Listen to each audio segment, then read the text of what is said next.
Welcome to the physics class. आज के video का टॉपिक है आरटीएम नागपुर यूनिवर्सिटी के तहत BSc second year semester 4 physics paper 1 सभी यूनिट्स के ऊपर न्यूमेरिकल हाल देखेंगे। तो फर्स्ट यूनिट है unit 1 solid state physics. First numerical है rhodium having BCC structure has atomic radius of 0.1345 nanometre, determine the lattice constant. Question एक ही बार 2.5 मार्क के लिए यूनिवर्सिटी एग्जाम में पूछा गया था। जो फिगर आप देख रहे हो ये बीसीसी स्ट्रक्चर की फिगर है, जिसमें एटम एक एटम सेंटर में रहेगा और बाकी 8 एटम्स कॉर्नर पर रहेंगे। इसे हम बीसीसी स्ट्रक्चर कहते हैं। तो जो भी पैरामीटर्स या जो भी क्वांटिटी न्यूमेरिकल में दिए गए जो कि बीसीसी स्ट्रक्चर, तो हम इसका फार्मूला यूज करेंगे। फिर एटॉमिक रेडियस दिया गया है नैनोमीटर में और हमें लैटिस कांस्टेंट डिटरमाइन करना है। तो जो भी क्वांटिटी दी गई है वो हम गिवन में लिख लेंगे, जैसे कि रेडियस आई क्रिस्टल का जो नैनोमीटर में है तो उसे हम मीटर में कन्वर्ट कर देंगे, यानी कि SI यूनिट में। तो अब बीसीसी स्ट्रक्चर के लिए हम फार्मूला यूज करेंगे A is equal to 4 into r divided by √3। तो अब इसमें जो भी गिवन क्वांटिटीज है तो वो हम पुट कर देंगे। A is equal to 4 into 1.345 into 10⁻⁻10 divided by √3। अब इसे सॉल्व करेंगे तो हमें मिलेगा 5.38 इंटू 10⁻⁻10 डिवाइडेड बाई 1.732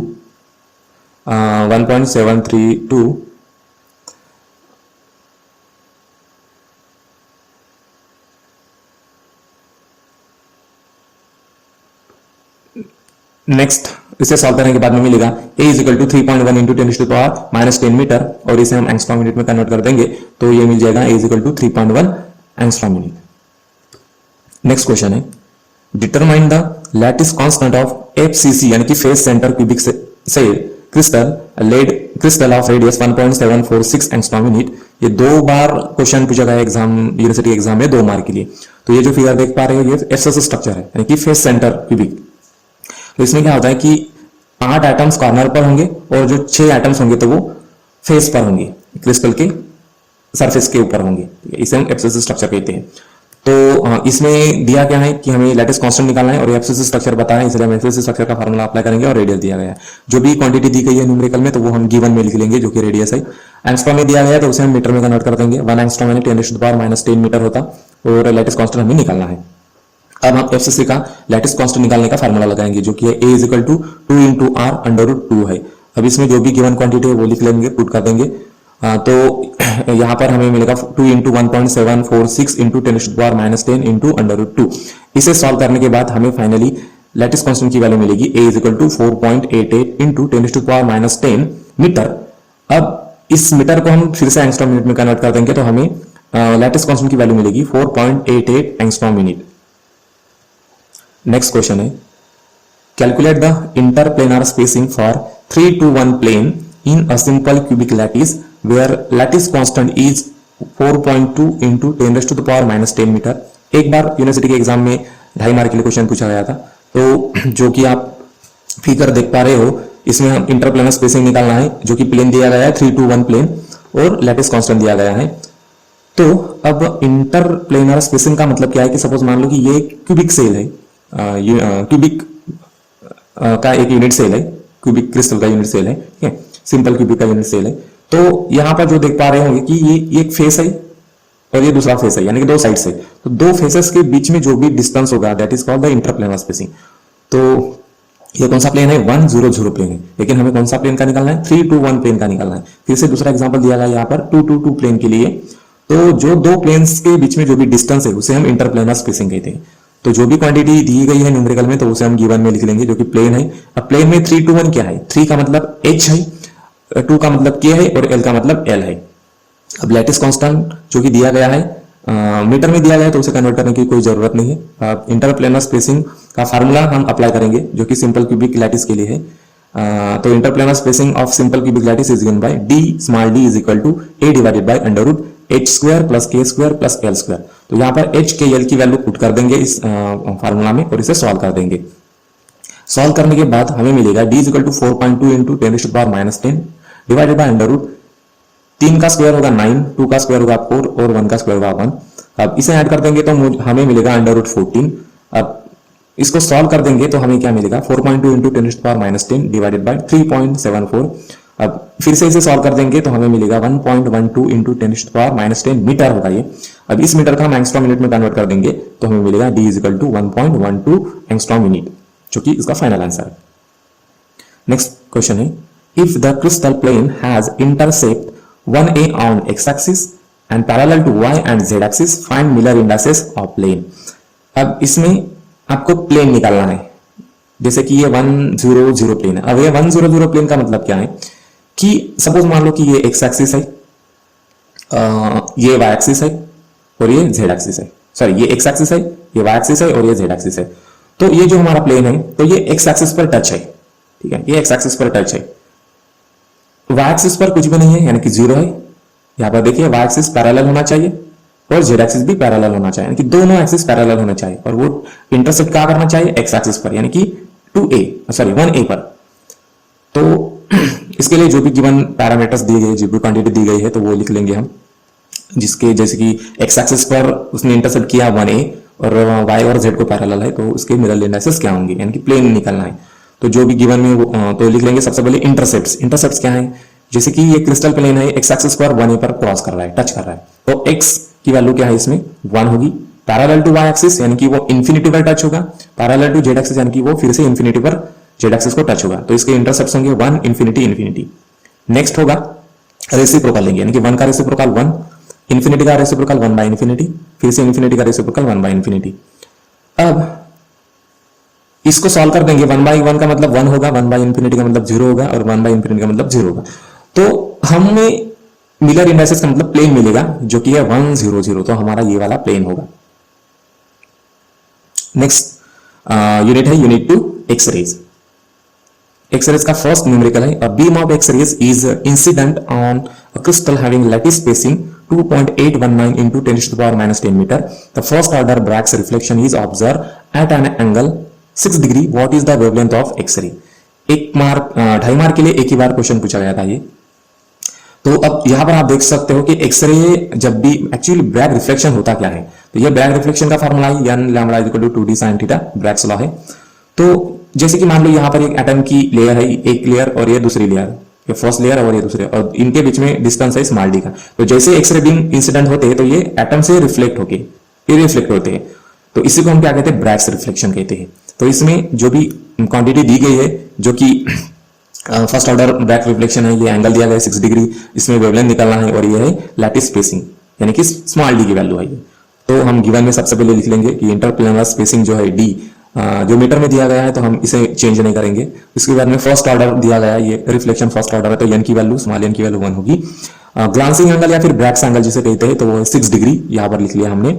अब वेवलेंथ कितनी है तो वो हमें निकालना है, तो इसके लिए हम ब्रैग्स का फार्मूला यहाँ पर अप्लाई करेंगे। तो ब्रैग्स इक्वेशन क्या है, n lambda is equal to 2d sin theta, हमें निकालना है लैम्बडा, तो लैम्बडा इज इक्वल टू क्या होगा 2d sin theta divided by n।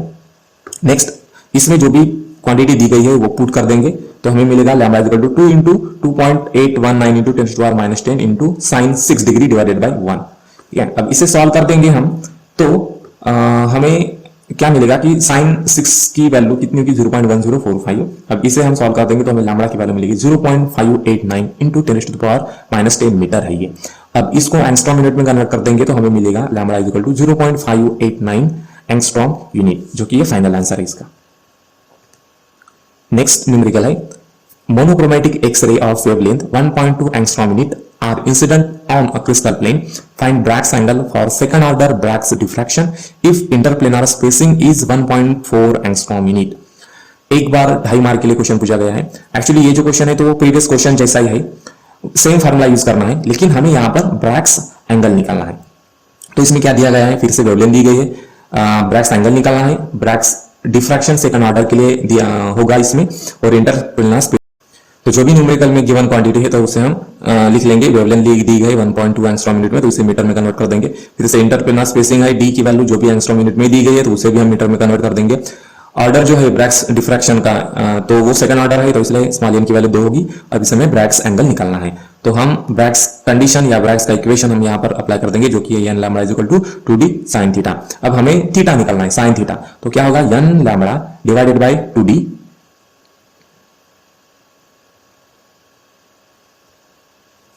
तो अब यहाँ पर हमें ब्रैग्स इक्वेशन यूज करना है, जो कि n lambda equal to 2d sin theta. अब थीटा की वैल्यू निकालना है, तो ये क्या होगा n lambda divided by 2d sin inverse. अब इसमें जो भी गिवन क्वांटिटी है तो वो पुट कर देंगे, जो कि होगा theta is equal to sin inverse 2 into 1.2 into 10 to the power minus 10 divided by 2 into 1.4 into 10 to the power minus 10। अब ये जो 10 है तो ये कैंसिल हो जाएंगे क्योंकि सिमिलर क्वांटिटी है, दो दो भी कैंसिल होगा तो क्या बचेगा फिर theta equal to sine inverse 1.2 divided by 1.4। इसे सॉल्व कर देंगे तो हमें मिलेगा 0.85। अब साइन ये निकालने के लिए 0.8 की वैल्यू निकालने के लिए क्या करना पड़ेगा कि साइन डिग्री की वैल्यू निकालो, यानी कि साइन 30 कितना होता है, साइन 45 कितना होता है, साइन 50 कितना होता है। तो आप वैल्यू चेंज करके इसके पास में इस जब तक आंसर 0.85 नहीं आता तब तक आप थीटा की अलग अलग वैल्यू ऑफ साइन के लिए निकाल सकते हो।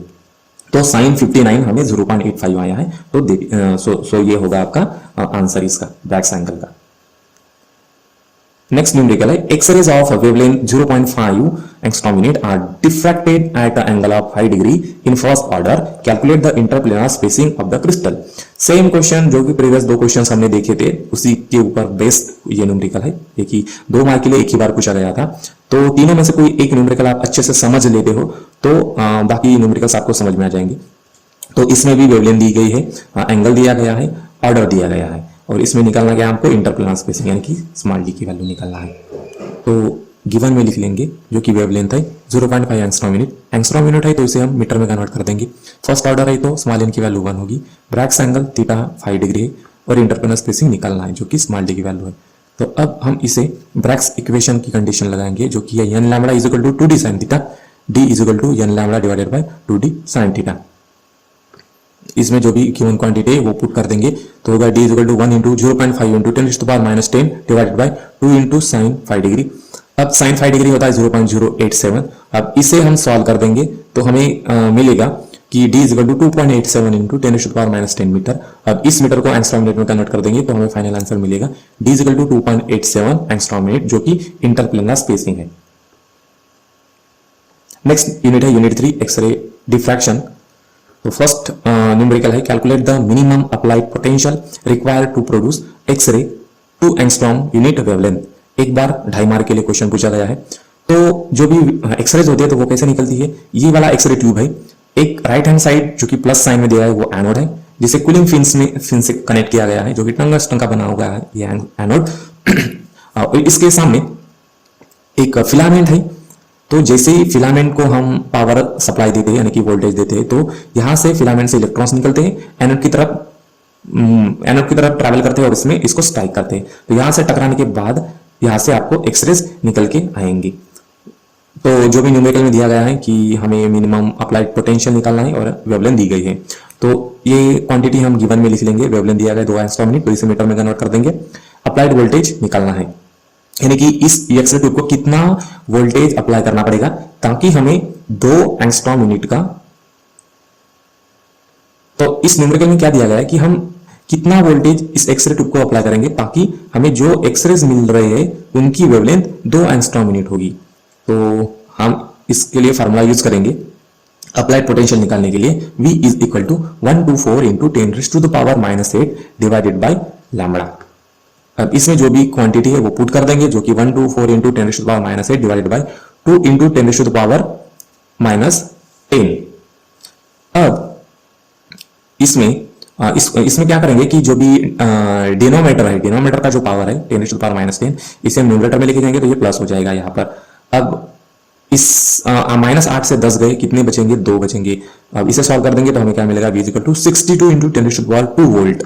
इसे किलोवोल्ट में कन्वर्ट कर देंगे तो हमें मिलेगा V इक्वल टू 6.2 किलोवोल्ट जो कि हमारा फाइनल आंसर होगा। नेक्स्ट न्यूमेरिकल है calculate the maximum frequency of X rays when potential difference of 25 kilovolt is applied. एक बार 2.5 मार्क के लिए क्वेश्चन पूछा गया है ये। तो इसमें हमें मैक्सिमम फ्रीक्वेंसी निकालना है जो कि वोल्टेज दिया गया है। तो जो भी क्वांटिटी दी गई है उसे हम लिख लेंगे यहाँ पर। अप्लाइड पोटेंशियल है 25 किलो वोल्ट तो इसे हम वोल्ट में कन्वर्ट कर देंगे 25 इंटू 10⁻³ वोल्ट।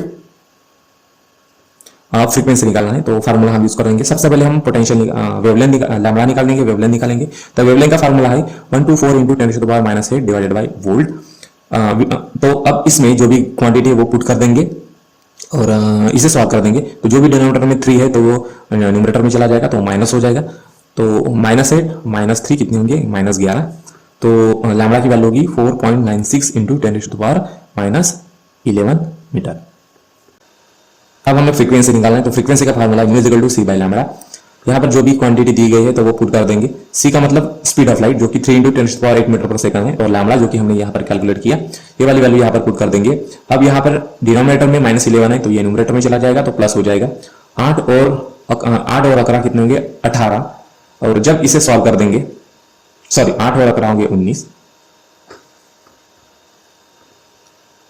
फ्रीक्वेंसी निकालने के लिए फार्मूला है musical to c by lambda. यहाँ पर क्वांटिटी जो भी दी वन वो पुट कर देंगे।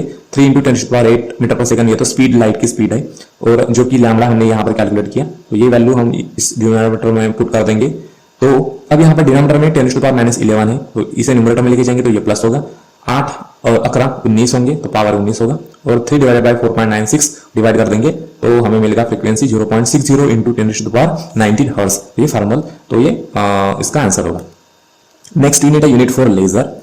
लेजर का फर्स्ट न्यूमेरिकल है calculate the energy of photon of laser beam of wavelength 6328 angstrom minute. 2.5 mark के लिए एक ही बार क्वेश्चन पूछा गया है। तो अब इसे सॉल्व करने के लिए यहाँ पर क्या निकालना है, एनर्जी निकालना है लेजर फोटोन की, और वेवलेंथ दी गई है। तो सबसे पहले जो भी गिवन क्वांटिटीज है तो वो हम लिख लेंगे। जैसे कि वेवलेंथ दी गई है तो हमने लिख लिया एंगस्ट्रॉम मिनट में। अब इस एंगस्ट्रॉम मिनट को हम मीटर में कन्वर्ट कर देंगे जो कि 10⁻10 मीटर है। Speed of light 3 into 10⁸ metre per second है, ये गिवन रहेगी न्यूमेरिकल में। Planck's constant 6.67 into 10⁻34 joule second, ये भी गिवन रहेगा न्यूमेरिकल में। एनर्जी निकालना है फोटोन की, तो अब हम फार्मूला यूज करेंगे एनर्जी निकालने का, E equal to hc divided by lambda. अब यहां पर वैल्यूज पुट कर देंगे गिवन वैल्यूज, तो होगा 6.67 into 10⁻34 into 3 into 10⁸ divided by 6328 into 10⁻10। अब जो डिनोमिनेटर में पावर है 10⁻10, इसको हम न्यूमरेटर में लेके जाएंगे तो हमें मिलेगा 6.67 इंटू 3 इंटू 10⁻34 प्लस 8 प्लस 10। अब तीनों पावर को हम ऐड करते करेंगे तो हमें क्या मिलेगा -16। अब इसे हम जब सॉल्व कर देंगे तो हमें क्या मिलेगा आंसर इसका, is equal to 3.1 into 10⁻19 joule में होगा। अगर आप इसको इलेक्ट्रॉन वोल्ट में निकालना चाहते हो तो सिंपली इसको हमें 1.6 इंटू 10⁻19 कूलम से डिवाइड करना पड़ेगा, तो जो भी आंसर मिलेगा वो इलेक्ट्रॉन वोल्ट में आएगा। तो आप जूल में या इलेक्ट्रॉन वोल्ट में आंसर निकाल सकते हो। जैसे कि न्यूमेरिकल में कुछ बताया नहीं है, सिर्फ कहा है कि कैलकुलेट एनर्जी, तो इसलिए हम जूल में निकालेंगे। अदरवाइज अगर इसमें कहते हैं कि इलेक्ट्रॉन वोल्ट में निकालना है तो इसको हम इलेक्ट्रॉन वोल्ट में कन्वर्ट कर देते। नेक्स्ट न्यूमेरिकल है the coherence length of a sodium line of wavelength 5890 angstrom is 2.5 centimeter. Calculate coherence time and half width of spectral line. 2 bar 2.5 mark के लिए क्वेश्चन पूछा गया है। तो इसमें क्या निकालना है आपको कि वेवलेंथ दी गई है और कोहेरेंस लेंथ दी गई है। अब कोहेरेंस टाइम और हाफ विड्थ निकालना है। तो ये है आपका स्पेक्ट्रम, यानी कि लेजर लाइट का एक स्पेक्ट्रम यानी कि एम्पलीट्यूड है। अब इसमें क्या करना है, यानी कि ये इंटेंसिटी वर्सेस लैम्बडा का प्लॉट है। तो अब यहां पर हमें इस पीक को आधा करना है, यानी कि हाफ हाइट करना है, हाफ, और इसकी विड्थ लेना है। ठीक है, तो यही इसी को हम क्या कहते हैं स्पेक्ट्रल बैंडविड्थ भी कहते हैं। तो इसका मतलब हम यहां पर निकाल देंगे। तो गिवन जो भी होगा स्पीड ऑफ लाइट ये दी रहेगी तो लिख लेंगे 3 into 10⁸ metre per second. Coherent length जो भी है 2.5 सेंटीमीटर, इसे मीटर में कन्वर्ट कर देंगे। वेवलेंथ है एंगस्ट्रॉम मिनट में, इसे भी मीटर में कन्वर्ट कर देंगे। स्पेक्ट्रल विड्थ निकालना है, डेल्टा लैम्बडा से डिनोट करते हैं, और कोहेरेंट टाइम। अब हमें कोहेरेंट टाइम निकालना है तो इसका फार्मूला यूज करेंगे tau is equal to L divided by c. L जो कि दी गई है तो ये वाली क्वांटिटी पुट कर देंगे यहाँ पर 2.5 इंटू 10⁻²। सी का मतलब स्पीड ऑफ लाइट जो कि 3 इंटू 10⁸ मीटर पर सेकंड है, तो ये भी पुट कर देंगे। इसे सॉल्व कर देंगे तो मिलेगा 0.83 इंटू 10⁻10 सेकंड। तो ये हमारा कोहेरेंट टाइम हो गया। नेक्स्ट निकालना है हमें स्पेक्ट्रल विड्थ। अब spectral width, half spectral width निकालने का formula delta lambda is equal to lambda square divided by L. Lambda हमें पता है तो ये वाली लैम्बडा की वैल्यू यहां पर पुट कर देंगे और इसका स्क्वायर निकाल देंगे डिवाइडेड बाय 2.5 इंटू 10⁻² जो कि लेंथ है। इसे सॉल्व कर देंगे तो हमें क्या मिलेगा, इसका स्क्वायर कर देंगे तो हमें क्वांटिटी मिलेगी 3.46 इंटू 10⁻7 इंटू 10⁻20।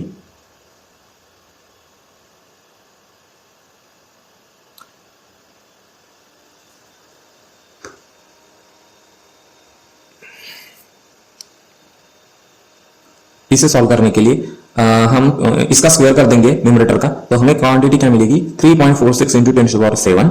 अब पावर का स्क्वायर कर देंगे तो होगा ये -20 डिवाइडेड बाय 2.5 इंटू 10⁻²। अब डिनोमिनेटर में जो भी पावर है उसे हम न्यूमरेटर में लेके जाएंगे, तो हमें क्या मिलेगा -20 + 7 + 2, इसे ऐड कर देंगे और पूरे इक्वेशन को हम डिवाइड कर देंगे 2.5 से। तो फाइनल इक्वेशन हमें मिलेगा 3.46 इंटू 10⁻11 डिवाइडेड बाय 2.5।